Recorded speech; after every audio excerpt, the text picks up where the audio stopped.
So, hey guys, this is Michelle live from Gothenburg, Sweden. As usual, we are live and it's uncut, unedited, and without a manuscript. So bear with me if there is something that is not 100% fluently. But anyway, so today I'm going to talk about sales blindness and why that is a disease that we need to cure in the world of entrepreneurship, but basically in the world of business.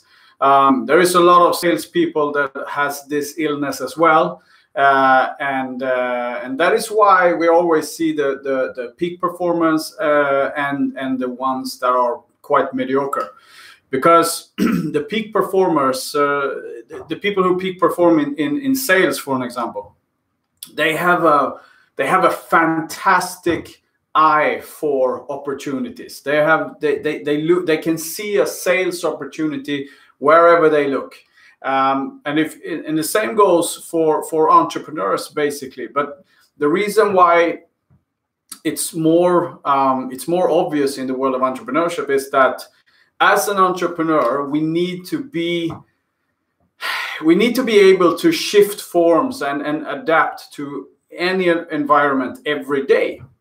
Basically, 1 week can be like a complete roller coaster of emotions and situations for that part. And what we need to do is that we need to understand that in order for us to have a not just successful journey as an entrepreneur, but also a journey where you don't need to stress so much as a lot of people do today.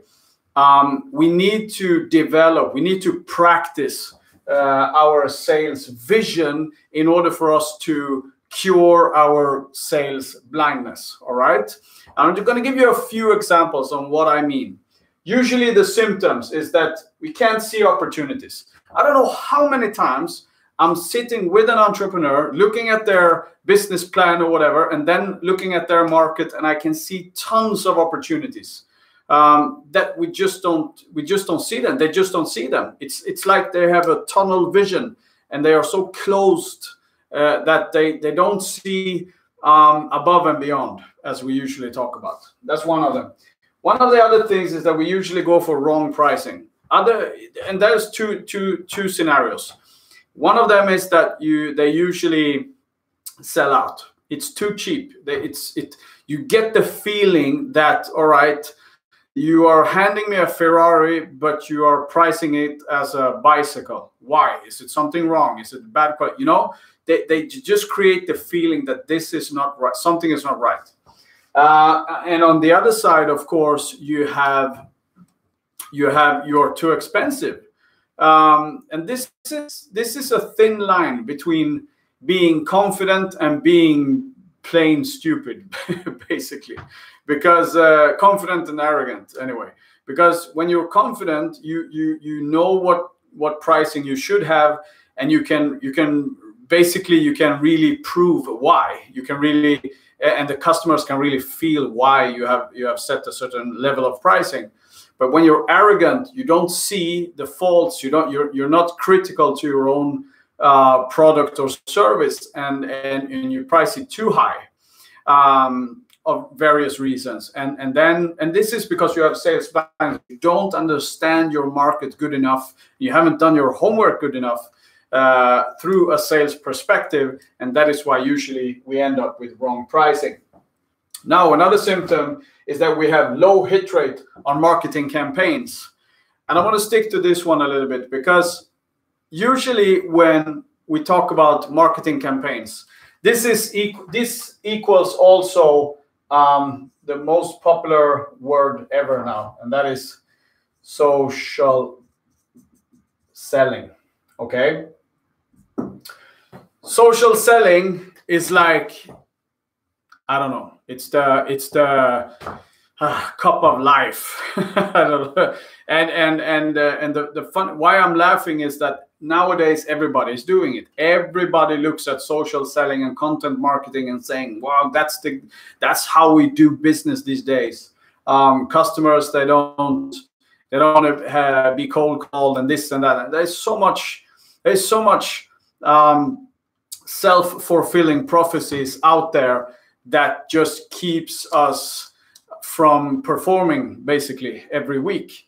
But marketing campaigns is one of those things where if you lack a sales perspective, okay, if you lack a sales perspective and you're about to launch a marketing campaign, there is a huge there is a very, very big chance that, or risk that you will just, it's like going out for a run in the dark. Okay, it's very common that we can see people where we can see people, they do their marketing campaigns, but they don't understand why the customer is buying.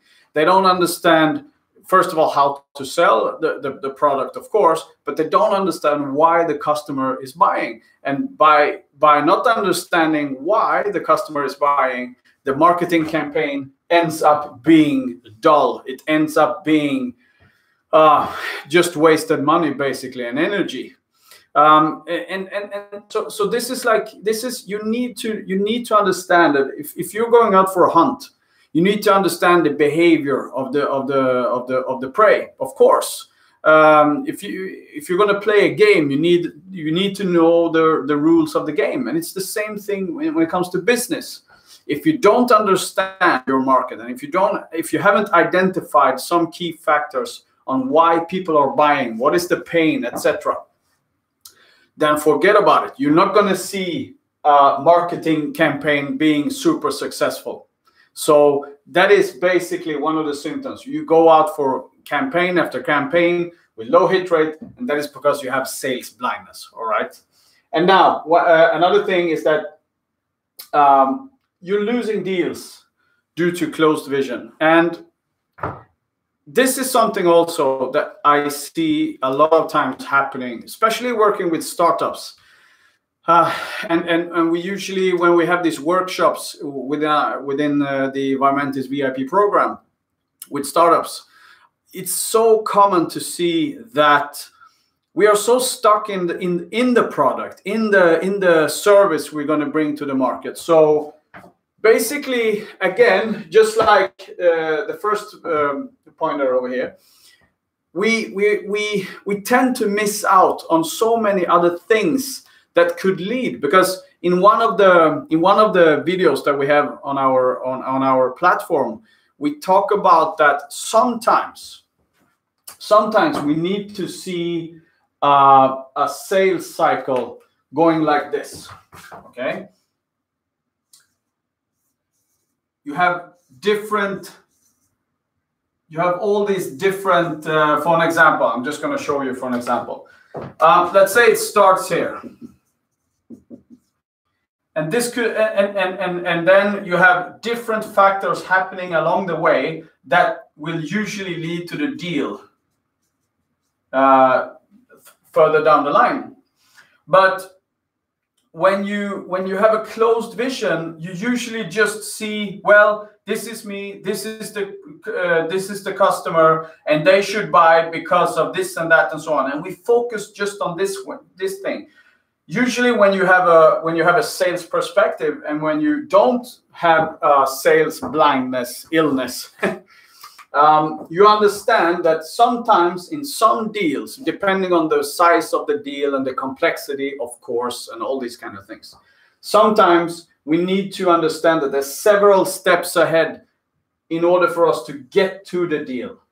And that can be social media, influencers, it can be key people in the decision making, and so on and so on. So I'm not going to go too deep into that now.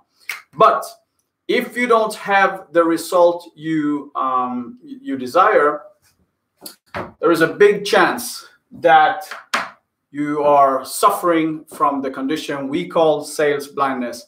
And believe me, there is a cure. The cure is called Vimentis VIP, and you just go to vimentisvip.com, sign up, and join the entrepreneurial revolution.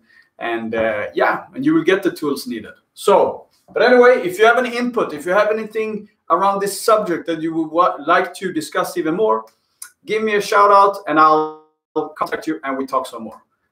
Yeah, that's about it, guys. Take care. Have a nice day.